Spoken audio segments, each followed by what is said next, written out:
এই যে পিঠের সরঞ্জাম নিয়ে চলে এসছে দেবনাথ, এক পেটি সব মাল নিয়ে এসছে। কে করবে এত পিঠে?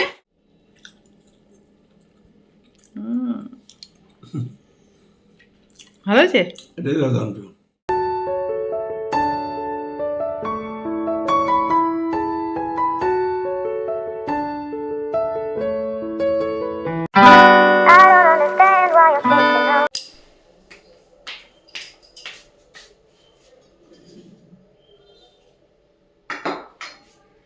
Hello everyone, good morning. তোমরা সবাই কেমন আছো? আশা করি খুব ভালো আছো, সুস্থ আছো। আমরাও ভালো আছি। দেবনাথ ফ্যামিলিতে তোমাদের আরেকবার স্বাগত।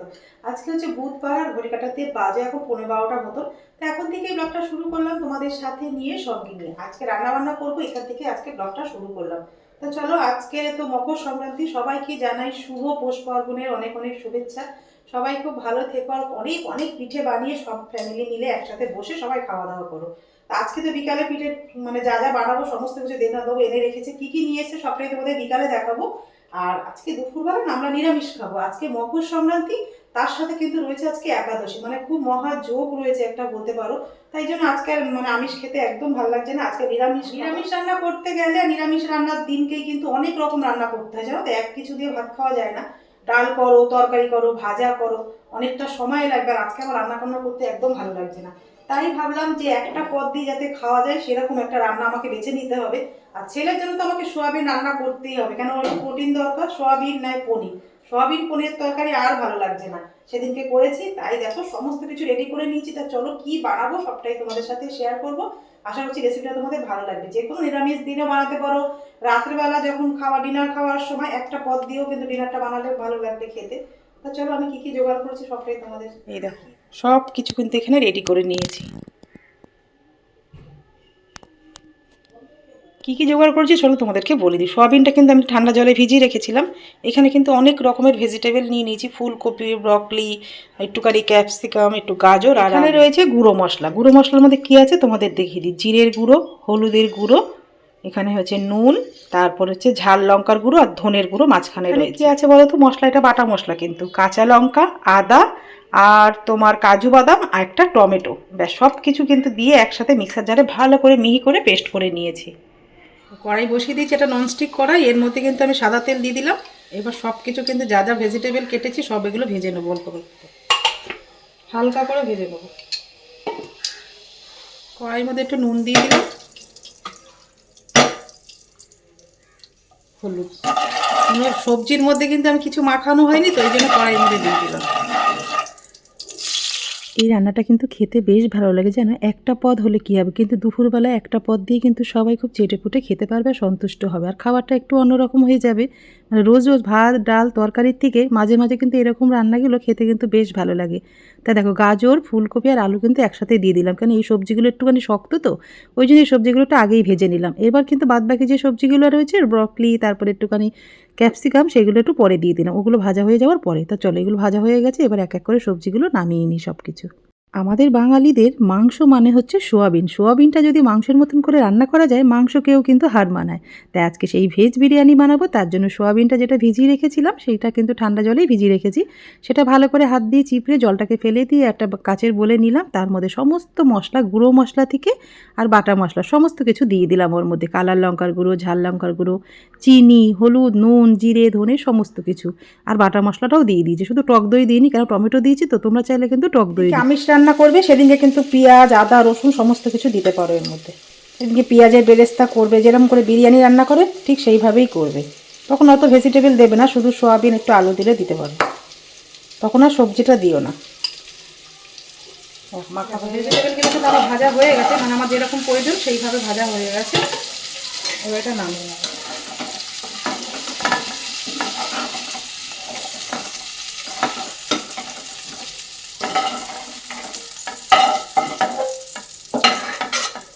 দেখো সমস্ত কিছু ভাজা হয়ে গেছে।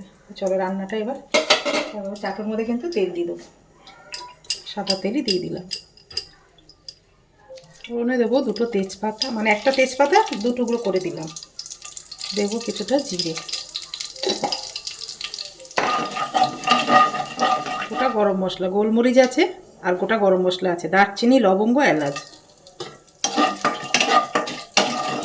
সোয়াবিনটা যে মশলা দিয়ে মেখে রেখেছি এবার সেটা পুরোটাই কিন্তু এর মধ্যে দিয়ে দেবো।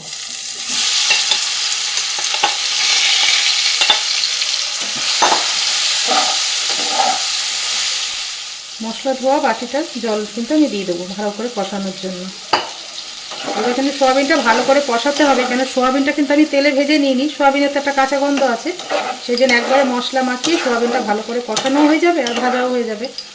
চলো এটা ভালো করে এবার কষাতে হবে। ভেজিটেবলগুলো পরে অ্যাড করবো আমি। নুন টুনগুলো একটু ভালো করে চেক করে দেখে নেবে, যদি লাগে তারপরে দেবে। আর নামানোর আগে তো আমি ঘি আর ভাজা মশলা করে রেখেছি, সেটা কিন্তু নামানোর পরেই দেবো।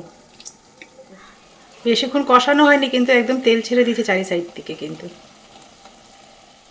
সোয়াবিনটা কিন্তু একটু কষে এসছে, আর এই সময় কিন্তু আমি ভেজে রাখা সবজিগুলো দিয়ে দেবো, তাহলে একসাথে সব কিছু কিন্তু মশলার সাথে কষানো হয়ে যাবে। আজকে কিন্তু ভাতের থেকে সবজিটা বেশি হয়েছে। দেখো এবার কিন্তু সমস্ত কিছু ভালো করে কষিয়ে নিতে হবে। এই সময় আমি 1 চামচ মতন ভাজা মশলা দিয়ে নেবো, আর পরে আবার কিছুটা দেবো। এই যে বাড়িতে বানানো ভাজা মশলা আমি এর মধ্যে 1 চামচ দিয়ে দিলাম, আবার পরে দেবো ভাতটা দেওয়ার পরে। সমস্ত কিছু একটুখানি গ্যাস কমিয়ে ঢেকে দেবো, যাতে সবজিগুলো কিন্তু ভালো মতন সেদ্ধ হয়ে যায়। আর নাড়াচাড়া করবো না।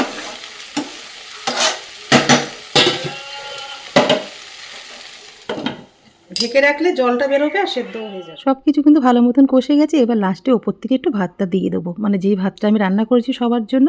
স্যাম খায় বলে 1.5 কৌটো চালের ভাত রান্না করতে হয়, তো ওই জন্য আলাদা করে আর করি। তোমরা চাইলে কিন্তু গোটা গরম মশলা সব কিছু দিয়ে ভাতটাকে আলাদা করে করতে পারো, যেরকম বিরিয়ানি রান্না করে সেরকম। তা ভাতটা দেওয়ার পরে ওই ওপর থেকে কিন্তু ধনে পাতা, তারপরে আমার ভাজা মশলাটা, তারপরে ঘি পরিমাণ মতন দিয়ে দিলাম। দিয়ে এবার সমস্ত কিছু দেওয়া হয়ে যাবে। এবার ঢাকনা দিয়ে প্রায় 10 মিনিট মতন দমে রাখলেই কিন্তু রেডি হয়ে যাবে ভেজ বিরিয়ানি। তোমাদের কেমন লাগলো রেসিপিটা অবশ্যই কিন্তু কমেন্ট করে জানিও। নিজের মুখে বলবো না, তোমরা বানিয়ে খেয়ে তারপরে আমাকে কমেন্টে জানিও খেতে কিন্তু কেমন হয়েছে। খেতে কিন্তু দুর্দান্ত হয়, জানো তো। তারপর তোমরা চাইলে কিন্তু বেরেস্তা করেও দিতে পারো, মানে বাঁধাকপি ঝিরিঝিরি করে কেটে বেরেস্তা মতন করে ভেজে ওপর থেকে দিতে পারো, তাহলেও কিন্তু ভালো লাগবে। তা দেখো আমার সমস্ত রান্নাবান্না কিন্তু একদম কমপ্লিট হয়ে গেছে। সমস্ত রান্না বলবো না, এক পদই রান্না করেছি। রান্নাবান্না হয়ে গেছে, আর আজকে তো সমস্ত নিরামিষই রান্না করেছি। আর রাতে তো তোমরা জানো পৌষ পার্বণ, পিঠে করতে হবে, তারপরে সাজ পোড়াতে হবে। ওই জন্য কিন্তু সমস্ত কিছু আমি ধুয়ে মুছে একদম পরিষ্কার করে নিলাম। আর এদিকে আমার রান্না হয়ে গেছে, ছেলেও কিন্তু একদম রেডি হয়ে টেবিলে বসে পড়েছে। ও কিন্তু এসব রান্না করলে না ও কিন্তু খুব পছন্দ করে, জানো তো খাবারগুলো। আর দেখতেই পাচ্ছ কত সুন্দর হয়েছে, চলো তোমাদেরকে দেখাই।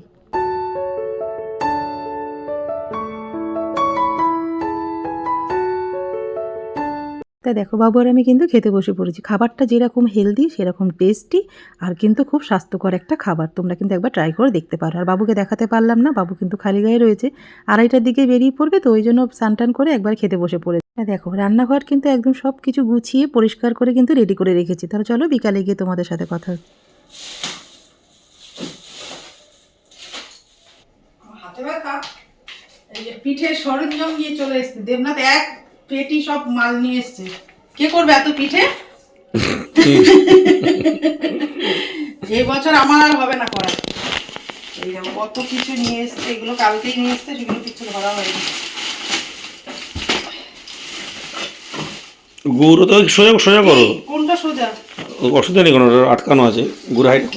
এই বছর পৌষ পার্বণের নিয়ম রক্ষাটা দেবনাথ বাবুর হাত দিয়েই হবে, কেন আমি পারবো না, আমার একটু অসুবিধা হয়ে গেছে। সেই জন্য পুজো তোমাদের সাথে কিছুই শেয়ার করিনি। তাই সন্ধ্যেবেলা তো আমাদের প্রত্যেকটা বাঙালি বাড়িতেই পৌষ পার্বণ পালন করা, এটা এইভাবে কিন্তু রাখা যাবে। বসবে না, বসবে না, কিছু বসো। তবে দেবনাথ বাবু আজকে নিয়ম রক্ষাটা করবে পৌষ পার্বণে, কি দেবনাথ? তারপর আস্তে আস্তে আমি বানাবো, কেন এখানে অনেক কিছু রয়েছে, আস্তে আস্তে সব কিছু বানাতে হবে।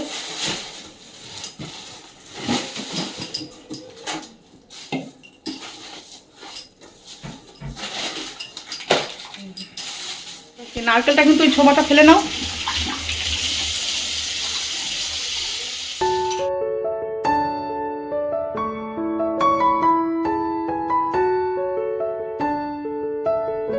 এটা কিন্তু ধুয়ে নাও, ধুয়েছিলে ছাঁচটা ভালো করে? এটা ভালো করে ধোয়া আছে। আর এই যে চালের গুঁড়ো, 2টো পাটালি, এটা হচ্ছে ঝোলা গুড়, এটা ঘি, নারকেল, খোয়া ক্ষীর, আর এই যেটা অনলাইন থেকে নিয়েছিলাম নারকেল কোড়ানোর জন্য। এটা দেবনাথ এখন কুড়িয়ে দিক নারকেলটা। দেখাও ভালো হয়েছে। একটুখানি করে নাও, নারকেল একটুখানি করতে হয়। ওই যে কি এতদিন নারকেল কোড়াও, নারকেল ভাঙো, জানো না নিয়ম? হ্যাঁ, একটুখানি দিয়েছি ছিদে করে নিয়েছো, ছিদ্র করেছো, জানি সব তুমি জানো। তো জানি এই বেড নিচে এরকম লক হয়ে যায়। লক হবে, করো। কাজের জিনিস নিই নি বলো, তোমার কোড়াতে কষ্ট হয়। ভাজতে এসতে নাকি? আর এবার পিঠা সব ভাজবে দেবনাথ, প্রথম কাজ সব ভুল করতে দেখ। উল্টো দিকে বসিয়েছে বলতে হাতে জোর পাবে না, মোচড়াবে তো ভাঙবে না। তো কাজ করতে পারি, পাকাতে পারি। হ্যাঁ, তুমি তো পারদর্শ। দেখো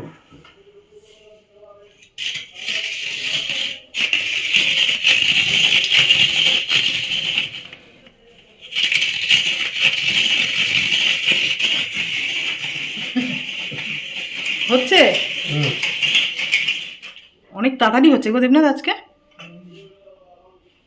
পিঠের ব্যাটারটা কিন্তু ঠিকঠাক মতন গুলতে হবে, নাইলে কিন্তু পিঠে একটাও হবে না। এমনিতে আমরা এখন সব কেনা চাল ব্যবহার করি, বাড়িতে চাল ভিজিয়ে করলে না পিঠাটা ভালো হয়, কিন্তু এগুলো তো এখন সম্ভব না। এই জানি এটা হচ্ছে 250, দেখি 250 বেশি নাকি, এটা ছোট, জানি না, 500 প্যাকেট। বেশি করবো না, অল্প করে করবো, ধীরে ধীরে আমি বানাতে থাকবো। আজকে শুধু নিয়ম রক্ষাটা হোক, এটা হোক, তারপর দেখছি। একটু লবণ দিয়ে দিলাম, স্টোনগুলো ভালো করে একটু মিশিয়ে নেবো।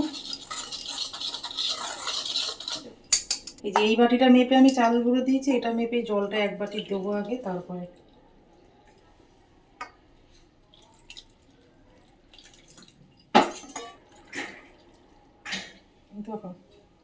যেরকম চালের মাপটা নিয়েছি সেরকমই কিন্তু জলের মাপটা। এটা একটু চাপা দিয়ে রেখে দেবো 10 মিনিট মতো। ঝাঁসটা মশা করে নাও, ওটা গরম হোক, একটু কমিয়ে দাও ভালো করে। ওটা যত পুড়বে তত পিঠা কিন্তু তাদের। হ্যাঁ, ওটা কমাও। হ্যাঁ হ্যাঁ, দাও, প্রণাম করে নিয়ে বসো, ঠিক আছে? হ্যাঁ ঠিক আছে, তুমি ঢাকনাটা দিয়ে দাও, ওটা পুড়তে থাকুক। দাও, ওটা ঢেকে দাও, ওটা ভালো করে পুড়ুক। ছেলে এনে দিয়েছে আমাকে কেক বানানোর জন্য, যাতে আমার হাতে ব্যথা না লাগে।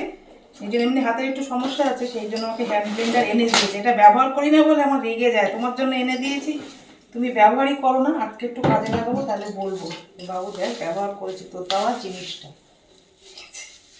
এটা তাকটা আসবে দেখ না, গরম জল দিয়ে রেখেছি। এটা তোমরা চাইলে কিন্তু তোমরা ওই মিক্সার জারে দিয়ে একটু পেস্ট করে নিলে না, পিঠাটা বেশ ভালো হবে।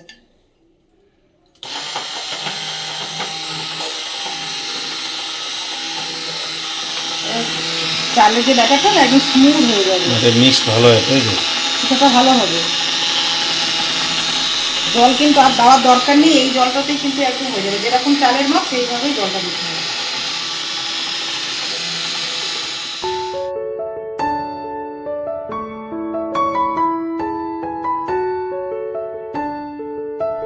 দেখো চালের ব্যাটারটা কেরম স্মুথ হয়ে গেছে, আর কত সুন্দর একদম হয়েছে না।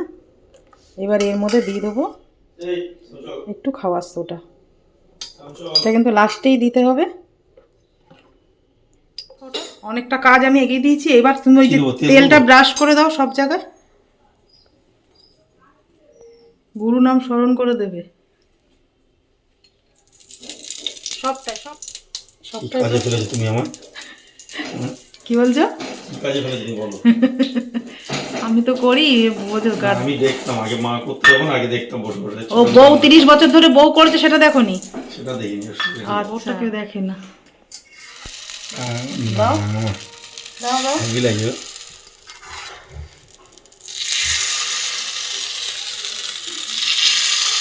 লাগছে, ব্যাস এবার ঢাকো। ঢেকে দেবো? চারি সাইড থেকে, ওই ভেতরের চারি সাইড থেকে একটু জল ছিটিয়ে দাও। এখান থেকে এই? হ্যাঁ হ্যাঁ, দাও কেন? দাও দাও, ব্যাস ছেড়ে দাও। পিঠে খাও ভাই, চলো চলো চলো। আজকে স্যামকে একটা পিঠে দেওয়া হবে। ওই বাবা রে, পিঠে খাবে, পিঠে পিঠে শ্যামগুলো পিঠে খাবে। কি হয়েছে, কি হয়েছে? জল সেমে। উল্টা উল্টা, ওটার ওটা উল্টে দিতে হবে না, হয়ে গেছে। হয়ে গেছে? হ্যাঁ, এক কাজ করো, ওই উনুনের নমস্কার করে উনুনের মধ্যে দিয়ে দাও। দিদি উনুনের মধ্যে দিয়ে দাও। এখানে থাক, এই দেখ কি ব্যাপার, এখানে থাক। রাখো ব্যাস রাখবো কিসে? পারফেক্ট হয়েছে একদম ব্যাটারটা রেডি করেছি কিসে রাখবো? এই আমাদের বাগান থেকে আই না, হ্যাঁ তার থেকে শ্বাসটা ভালো। সাজটা ভালো দেখেছো প্রথমটা অনেক সময় প্রথমটা কিন্তু একদম হতে চায় না ভেঙে যায় দেখেছো ব্যাটারটা একদম ঠিকঠাক পারফেক্ট জল দিলে পারফেক্ট মাপ দিলে সব কিছু ঠিক হয়ে যায় আমাদের প্রথম শাকের পিঠে রেডি করাটাই কিন্তু ক্রেডিট নেই যে এটা ব্যাটারটা রেডি করে সেটাই ক্রেডিট বুঝলে হ্যাঁ 100 বার ঠিক আছে, একা একা এবার একা একা পারবো। তাহলে সব কটা ভেজে নাও ঠিক আছে আমার আমি ঘরে গিয়ে বসছি একা একা আমি চিতই পিঠাগুলো ভেজে নিক এই একজন চলে এসছে খাওয়ার আবার কি হবে সফট আছে, একটু হার্ড, একটু সফট। ওই যে একটু খাওয়ার সোটা দিয়েছি এটা কিন্তু আমাদের ভাজা হয়ে গেছে এবার আমি কটা পাটিসাপটা বানাবো কি দেখো দেখো বসে দেখো, একটা খাওয়া হয়ে গেছে স্বাদ পেয়েছে আবার স্যাম নুন দেওয়া রয়েছে না বেশি দেওয়া যাবে না এই যে কি বলে পাটিসাপটার ব্যাটারটা রেডি করবো এই 250 গ্রাম মতন চালের গুঁড়ো আর এর হাফ দেবো আমি ময়দা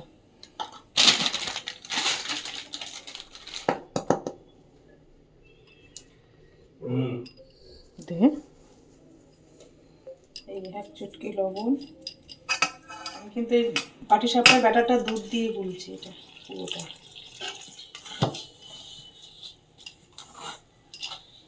পাটিসাপটার ব্যাটারটা আজকে সাদা রাখছি আর ভেতরটা কিন্তু আমি গুড়ের ক্ষীর বানাবো সেই জন্য এখানে 100 গ্রাম মতন চিনি দিয়ে দিলাম অল্প তার জন্য অল্প করে একটু দুধ দিয়ে দিলাম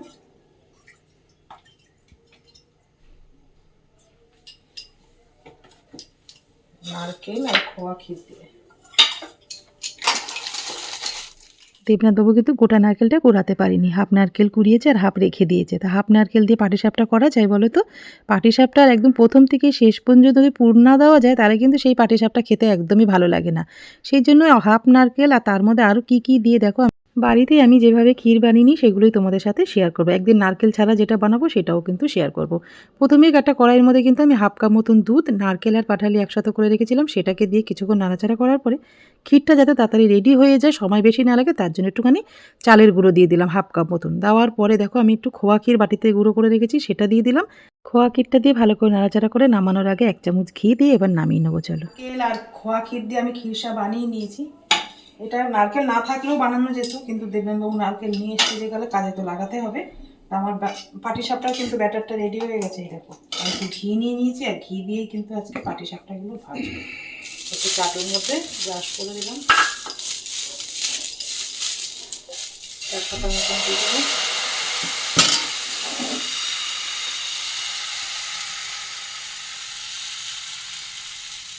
এটা কিন্তু একদম প্রথম থেকে শেষ পর্যন্ত দিতে হবে পাটিসাপটা তাহলেই ভালো লাগবে পাটিসাপটা নাইলে কিন্তু ওই মাঝখানে একটুখানি দিলে কিন্তু ভালো লাগবে না কি না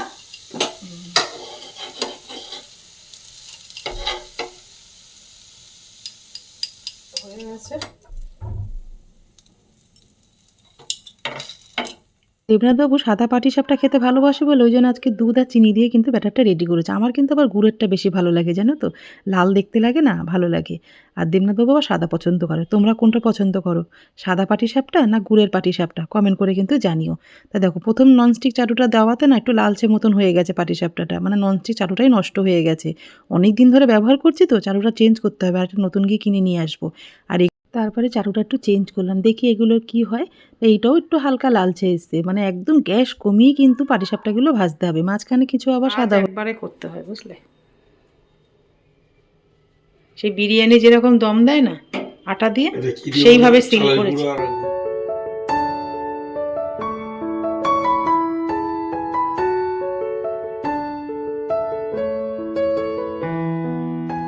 বানানো হয়ে গেছে দু রকমই বানিয়েছি অল্প অল্প করে কারণ আমরা 3 জন সদস্য বেশি বানালে জিনিসটা নষ্ট হবে রোজ শেষ হয়ে গেলে আবার কিছুদিন পরে আবার বানাবো আবার গরম গরম পিঠে খাবো আর পিঠে কিন্তু আমার গরম ভালো লাগে অনেকে বলে বাসি ভালো লাগে আমার ওই গরম গরম যদি 2-1টা খাই নাইলে তার পরের দিন আর পিঠে খাওয়া হয় না নষ্ট হয়ে যায় আমার ঠান্ডা ভালো হয় না সাদা দুধের মানে পাটিসাপটা আর হচ্ছে চিতই পিঠে আর গুড়টা কিরকম জলের মতন দেখো দেখ না এখন গুড় এইরকম ভালো কোথায় গুড় জল খেজুরের রস গাছ নেই তার রস রাতের ডিনার দেবনাথবাবুর 9টা বাজে দেবনাথবাবু ডিনার করতে বসে গেছে না আমি আর খাবো না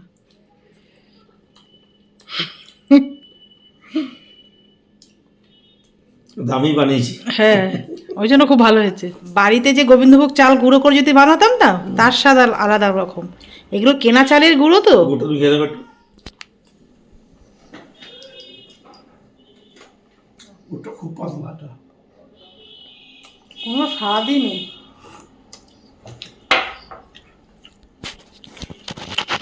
পুরো জল। অত গুড় খাবে না কিন্তু। হুম।